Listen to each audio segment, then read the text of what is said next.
ॐ गं गणपतये नमः। ॐ ऐं સરસ્વત્યે નમઃ. આગળ 12મા શ્લોકમાં ભગવાને કહ્યું કે સાત્વિક, રાજસિક અને તામસિક ભાવો મારાથી જ થાય છે, પરંતુ હું તેઓમાં અને તેઓ મારામાં નથી. આ વાતથી એ નક્કી છે કે ભગવાન પ્રકૃતિ અને પ્રકૃતિના કાર્યથી સર્વથા નિર્લિપ્ત છે. એવી જ રીતે ભગવાનનો શુદ્ધ અંશ આ જીવ પણ નિર્લિપ્ત છે.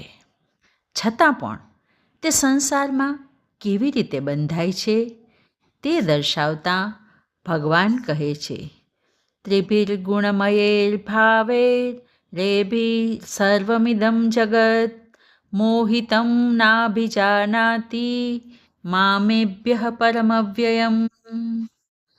આ ત્રણેય ગુણરૂપ ભાવોથી મોહિત આ આખું જગત આ ત્રણેય ગુણોથી અતીત અવિનાશી એવા મને જાણતું નથી.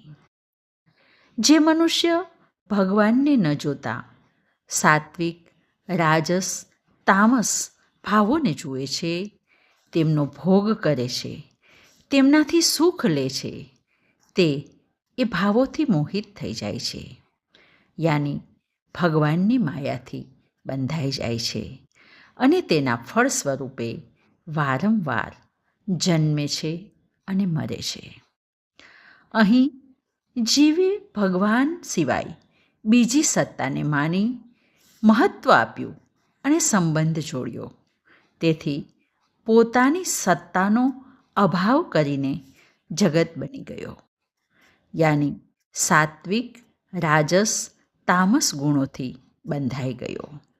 હવે ભગવાન તે ન જાણી શકવાનું કારણ બતાવતા કહે છે, દેવી ह्येषा ગુણમયી મમ માયા દુરત્યયા મામેવ યે પ્રપદ્યન્તે માયા મેતામ તરંતિ તે.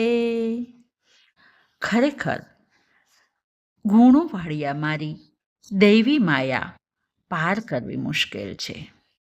જે માત્ર મારો આશ્રય લે છે તે આ માયાને તરી જાય છે. આપણે જે વાતાવરણમાં રહીએ તેનો પ્રભાવ આપણા પર પડે છે.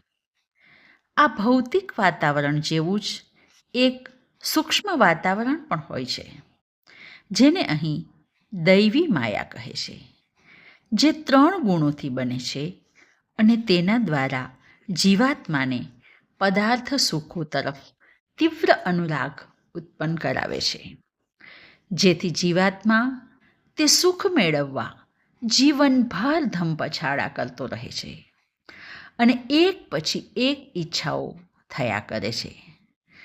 આ દૈવી માયા જીવાત્માને પરમાત્મા તરફ વળવા દેતી નથી, પરંતુ જે ભગવાનનો શરણાગત છે તેને પ્રભુ વૈરાગ્યનું ઐશ્વર્ય આપે છે, જે પ્રાપ્ત થયા પછી પદાર્થોનું આકર્ષણ ક્ષીણ થઈ જાય છે.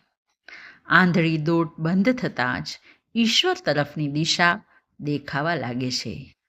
આ દિશા બતાવે તેને જ દીક્ષા કહે છે. ટૂંકમાં ઈશ્વરની શરણાગતિથી જ માયાને તરી શકાય છે અને શરણાગતિ વિના વૈરાગ્યનું ઐશ્વર્ય પ્રાપ્ત થઈ શકે નહીં. ભગવાનને શરણે જવાવાળા માયાથી તરી જાય છે, છતાં બધા લોકો ભગવાનના શરણે જઈ શકતા નથી.